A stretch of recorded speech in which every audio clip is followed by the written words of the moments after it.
Audit is one of the most difficult subject in CA exam. चाहे आप CA inter में हो, चाहे आप सीए फाइनल में हो, सबसे गंदा सब्जेक्ट आपको ऑडिट ही लगने वाला है। And I am pretty sure on that, been there done that, so I know कि ऑडिट को कैसे टैकल करना है। If you want to know कि ऑडिट जैसे सब्जेक्ट को हम कैसे हैंडल कर सकते हैं एंड कैसे उसमें एग्जाम्शन ला सकते हैं, do watch this video till the and.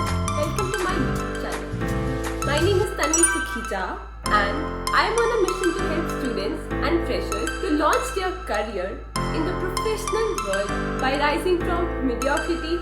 सबसे पहले तो आपको ये देखने कि आप कैसे पर्सन हो। डू यू लाइक थ्योरी मोर और do you like practical more? In my case I was the person जिसको थ्योरी बहुत पसंद थी, तो मेरे लिए थ्योरी सब्जेक्ट बहुत अच्छा होता था, तो I use to like theory subject.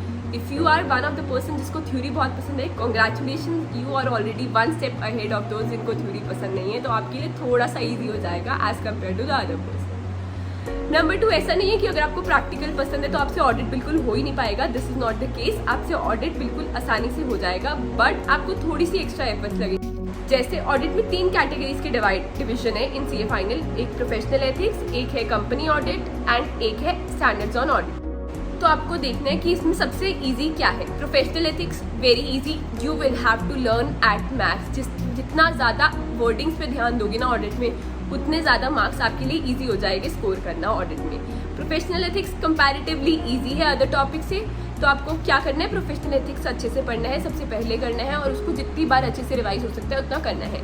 Standard on auditing क्या होता है, बहुत सारे एसेज हैं, तो हमारे लिए रिवाइज करना मुश्किल हो जाता है, हमारे लिए पढ़ना मुश्किल हो जाता है। तो इसके लिए हम क्या कर सकते हैं, जैसे हम कोई और सब्जेक्ट कर रहे हैं, साथ साथ 1 या 2 ऐसे हम पढ़ सकते हैं, सो दैट हमारे लिए इजी हो जाए कि वो 1-1, 2-2 करके 10 दिन में सारा कंप्लीट हो जाएगा। ऐसा कर सकते हो कि ऐसे 200 सीरीज पहले कर ली, 300 कर ली, फिर 500 कर ली, फिर 700 कर ली, तो आप ऐसे डिविजन कर सकते हो एसेज में। And once you have this division, आपको रिकॉल करना भी ईजी।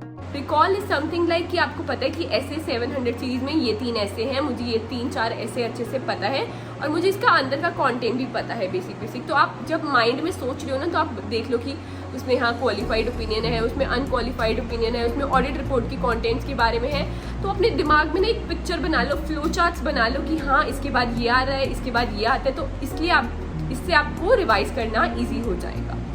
नेक्स्ट इज, आप कंपनी ऑडिट में क्या करना है, हमें learn as many sections as possible, learn as many chapters as possible, because जितनी अच्छी वर्डिंग्स होगी ना आपकी एग्जाम्स में, उतना अच्छा आपको स्कोर मिलेगा। कि आप लिखोगे as per the section this of chapter 10 of Companies Act, this will throw a good impression on the checker। कि जब आप चेक कर रहे हो कि इसको लगेगा इसको तो सेक्शन भी आता है, इसको तो चैप्टर भी आता है, इसको क्लॉज भी आता है, इसको सब आता है। बट इसका मतलब ये नहीं कि हम सेक्शन और चैप्टर और क्लॉज लिखने के चक्कर में गलत मेंशन कराएं कुछ भी।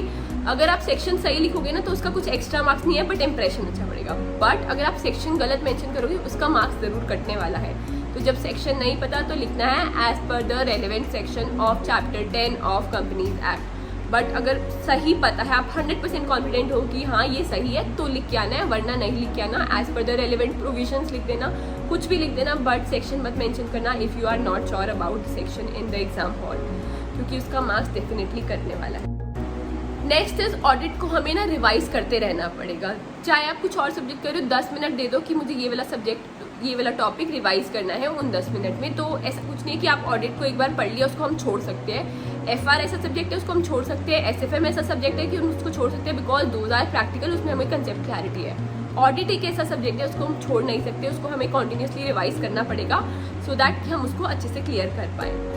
नेक्स्ट इज, ऑडिट में क्या है, स्टडी मटेरियल में लैंग्वेज बहुत वास्ट है। आई नो स्टडी मटेरियल कुछ लोगों को डिफिकल्ट लगेगा, बट हम क्या कहते हैं, स्टडी मटेरियल हमारा बाइबल है, तो हमें क्या करना है, उस बाइबल को अच्छे से तोड़ मरोड़ के अपनी लैंग्वेज में लिखना है। तोड़ मरोड़ के इसका मतलब ये नहीं है कि आप उसको वर्डिंग्स ही चेंज कर दोगे। ऑडिट में कीवर्ड्स ही मैटर करते हैं, सेक्शंस ही मैटर करते हैं, तो जितना ज़्यादा आप उसकी वर्डिंग्स को फॉलो करोगे, उतने ज़्यादा आपको मार्क्स मिलेंगे।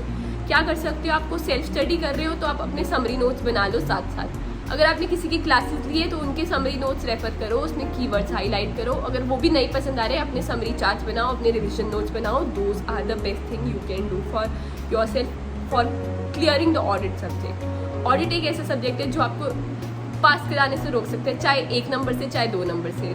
तो इसमें हमें कुछ रिस्क नहीं लेना है, इसको हमें अच्छे से पढ़ाई करनी है सो दैट हमें पता हो कि डेफिनेटली किसी भी एग्ज़ाम की वजह से रह जाए पर ऑडिट की वजह से हमें नहीं रहना।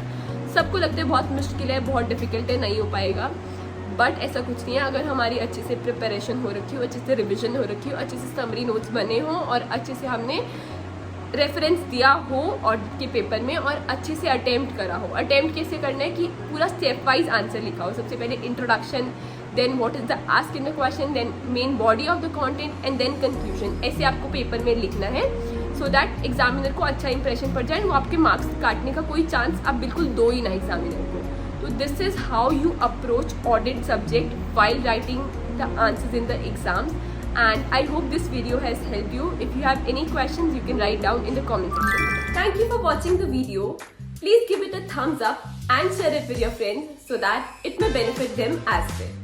In case you have any questions, you can reach out to me through Instagram, LinkedIn, or you may join my Telegram community. Do not forget to mention your biggest takeaway from this video in the comment section below.